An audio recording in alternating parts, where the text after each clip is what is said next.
everybody, a warm welcome to Wisdom from North, the place where we're diving into the deeper meaning of life and asking the big questions. My name is Janneke, and today I'm here with Paal Christian Buntz, who is a Tantra teacher and a tantric body worker, and he has also founded the Wildman Program, where he helps men connect with their masculinity and also develop a deeper masculine presence.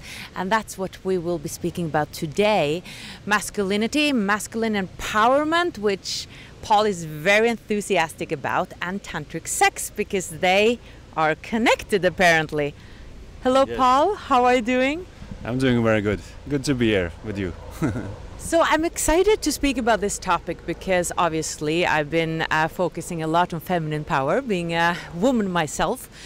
But you are working with men and masculine empowerment. And from your perspective, how is it like being a man under all this focus about women? Like, what, from your perspective, what is the masculine state in Norway and in the world today? Yeah, that's a big question. But what I want to say first is, like, I think women are very good at coming together and supporting each other to find their power, find their femininity, and find themselves. But it's not so often that men are coming together.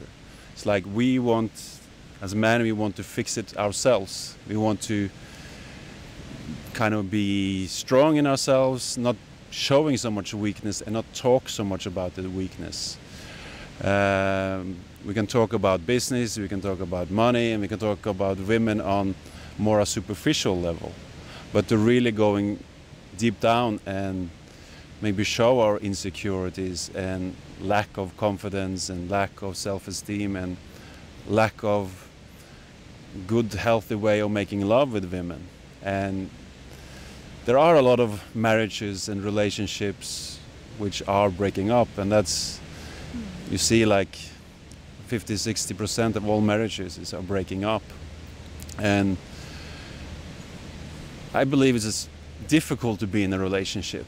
And also around sexuality, there is not so much knowledge and not so much skills and knowledge about how a man can cultivate his presence in himself and to become stronger and be a better lover.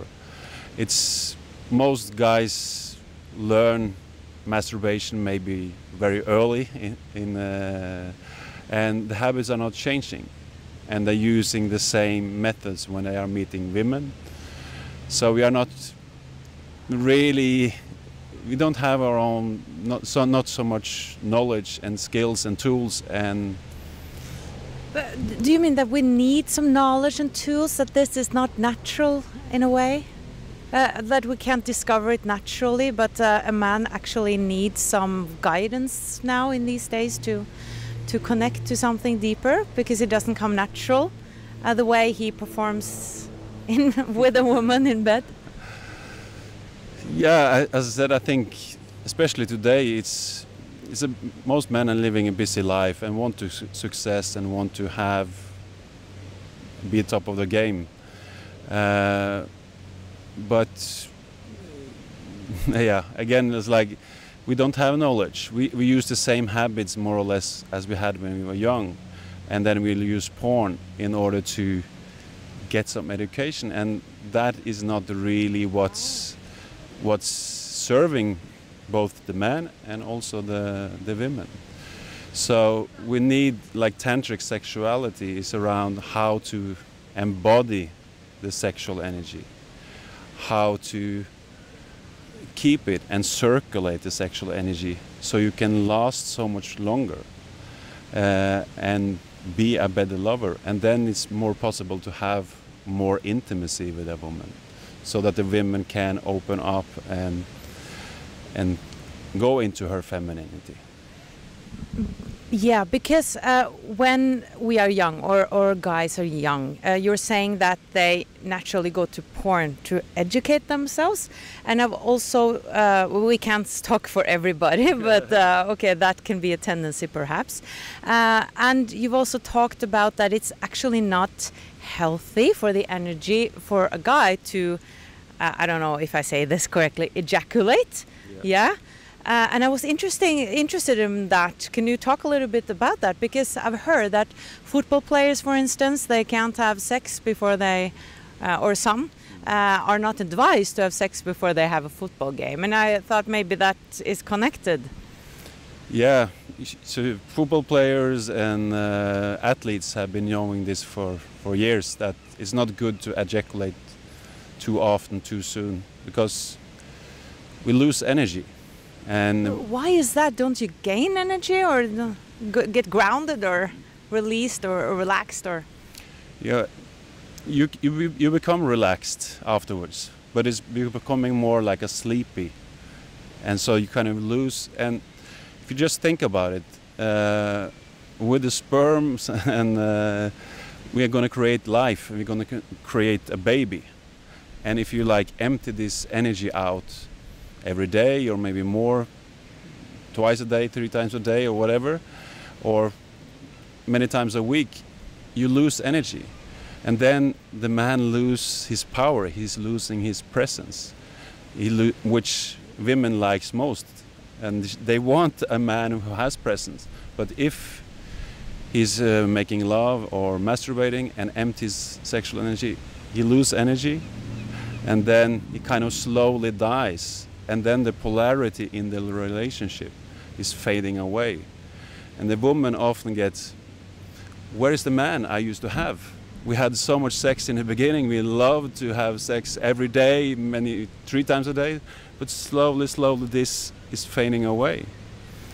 And when I went to the Tantra, or I had been going on a personal development, trying to find masculine power, trying to find more strength in myself, but I was still ejaculating, and still I had a lot of pain in my body. But when I stopped ejaculating and learned to circulate the energy up through the spine, I had so much more power, pain disappeared, and I was more stable, happy. And then I learned how to make love for not half an hour, but 1 hour, 2 hours, 3 hours, 4 hours, as long as I want. And then I get more energy out of it. And then the woman is getting more happy, I'm getting more happy. So it's a win-win situation. I just have to readjust myself, because this is really interesting. And I think this is something we don't know much about. It seems like we're not talking about this. It seems like some hidden secret, if this is real. What you're saying is happening to you when you've tried this out is perhaps the truth for other men as well. This is a big thing. So talk a little bit about Tantra, because many probably don't know what that is even, to understand more about what you're talking about. Yeah, Tantra is a big philosophy, and there's many different way of practicing Tantra. Like in the West now, it's mostly about sexuality, or like the neo-tantric movement is more about how to use conscious sexuality.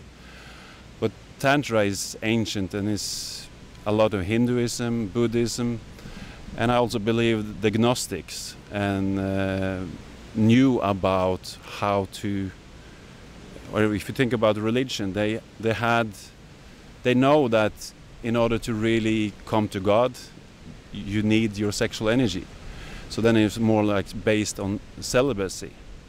But more of this hidden tantric practices around sexuality, but also meditation, yoga, breathing exercises, and more philosophy, how to become one with yourself, how to cultivate your energy, and also how you can be connected to nature and connected to God and become one with everything.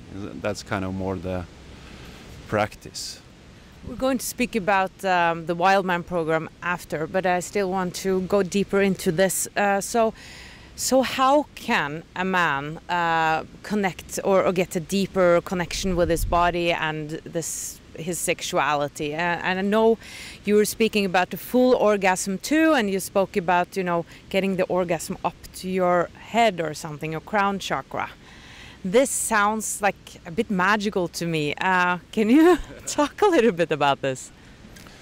Yeah, it's how can I say? There is. Can you take it? Kundalini? Yes. So you have something called the microcosmic orbit, which is the energy system which the Taoists are practice.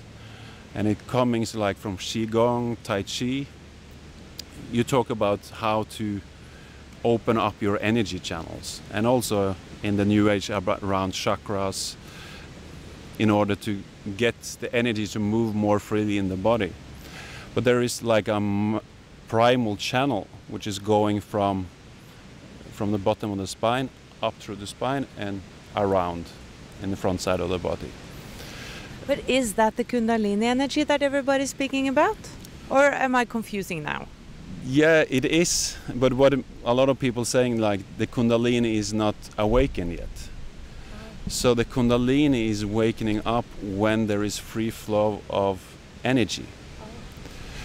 But like we talked about with the sexuality, if you empty out your energy many times a week, you don't have enough energy to rise the Kundalini. So like for me, I was doing a lot of meditation, I was doing some yoga and emotional release, but I'm still ejaculating and my Kundalini didn't really rise. So by combining the meditation practice, emotional release, breathing practice, yoga practice with the sexuality, it's possible to open this energy called Kundalini. But does it mean that you shouldn't have an orgasm? I believe there is different kind of orgasms. There are orgasms like ejaculation orgasm. I mean, it's empty your energy, so it's not so healthy in my opinion. Not so often, at least.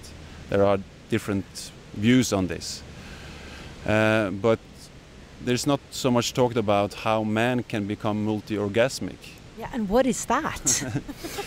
Then you need to more or less awaken your Kundalini. So it's to bring the energy up through your spine. So I remember the first time I had it, I was like, oh, I'm coming, but I was coming up through my spine. and it's so much powerful. But then the whole body gets used, or the whole body gets its energy instead of emptied out this way. So you get more healthy, more strong in myself, and more happy. So I'm not getting tired and drained, but I have more energy to have more sex. And that's how you can last for as long as you want.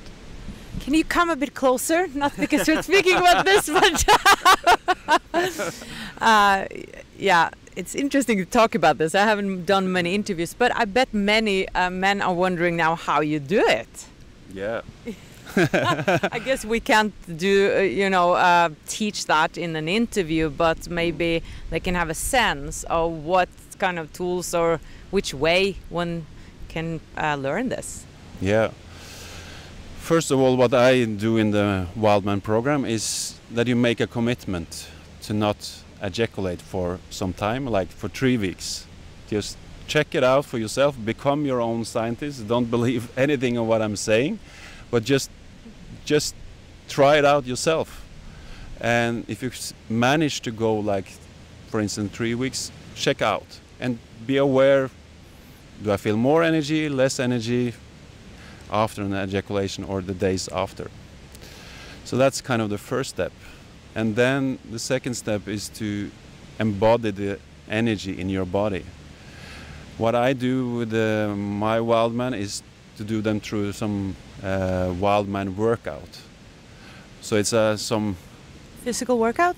More like a physical workout, but I combine it also with some shaking exercises and trembling, so that both strengthen your body with some workout and activating the body, but also have some feminine practice. So you practice to shake your body and release emotions so the energy comes up.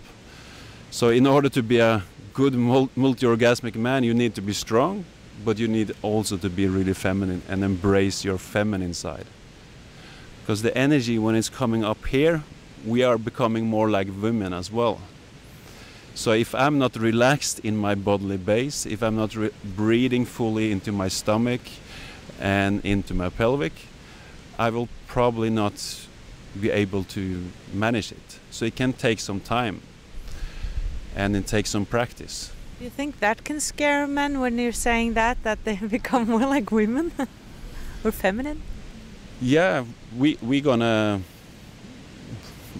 be strong, and we want to be strong, and we have that idea that in order to be a really good man, strong man, we need to be masculine. But if we're not really embracing our own femininity, we can't really cultivate the presence. Then we are like half man. So we need both, but of course we're going to be men. And I think that's the trap of a lot of the New Age movement. Men finding their feminine side, but they stay there and identify in there. But when you learn to circulate, you get also more power. But we also has to acknowledge that we also need to be recharged sometimes. So if you're going to have sex for hours and hours, okay, I need some breaks, or maybe we're switching polarity, which is a little bit more advanced sex. But I need also massage, I need to relax my body, I need to breathe. So it's all about owning my own emotions, my own sensations, and relax while I'm having sex with myself or with a partner. So that was interesting that you actually have to embrace your feminine side as a man to actually find your masculine power. Yeah. So what most guys are doing, and I was there a lot before as well, is like, I want to perform, I want to be a good lover, but I maybe don't dare to ask, how do you like to be touched? What do you like to do?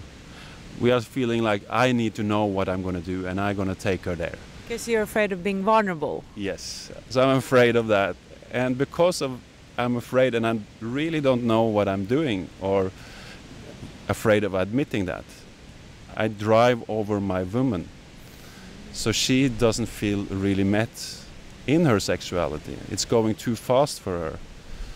And I think what is not so much talked about is when I'm going fast and I'm not really in contact with my own body, it's very easy for me to have an ejaculation and come too fast. So what I'm teaching now more and more, and what I'm coming to an understanding, is that men needs as long foreplay as women. We need to find some practices to relax into our body and take it more easy and take away this performance pressure and maybe just connect. And that's more white tantra, where you connect with the eyes, you connect with the chest, you connect with the bodies, and just breathing together and just being together and being curious, who are you? And like asking these questions, how you like to be touched, and how can we serve each other, and how do I like to be touched, and how can we work with this together instead of driving over each other. What about outside the bedroom? Just to speak about the man in general, how can he find his own masculine empowerment in a way without, being feel like he's afraid that he will be threatening or be too powerful, because men, I bet if they really come into the masculine power, they can be really strong and really powerful, and perhaps society is a little bit like, you should keep it down. So how to find that balance? Yeah, it's a good question. And I think many men, me included, has been a lot of confusion around it, and a lot of us are going more into the feminine side and more being like, what can I do for you, and like not really standing up in my power. And so it's a practice, and David Deida has a lot of good tools around first stage, second stage, and third stage relationship, where the first stage is more the macho man dominating the women and abusing the women. That's more like Turkey and more undeveloped countries. And then we came into like a second stage relationship where there is more equality between men and women. But the problem there often is that the man loses power and the woman starts taking over, and the man is losing his power, and then the sex life also die because there is no polarity, and the women starting to complain about a guy, where is the man? So where we're going now, hopefully, is and with sexual empowerment, because as I said, if the man is ejaculating all the time, he probably will not be in that power. So to finding his strength, honoring his power, honoring his vulnerability, and then how can I serve the woman for her benefits and for my benefits? So it's taking a little bit back the power in the relationship, starting to directing, starting to schedule things or like planning things, take more responsibility in the family, in the social settings. Because often these days I think the guys, when they're coming home, the women are in control. So the women are in control at work and at home, and then they get too much into their masculine. So when they are going to have sex, they have like a masculine shield, what David Deida talked about. So it's difficult for the man also how to handle that. And if the woman is complaining a lot about the man, he's becoming weak and insecure, and he's losing more power.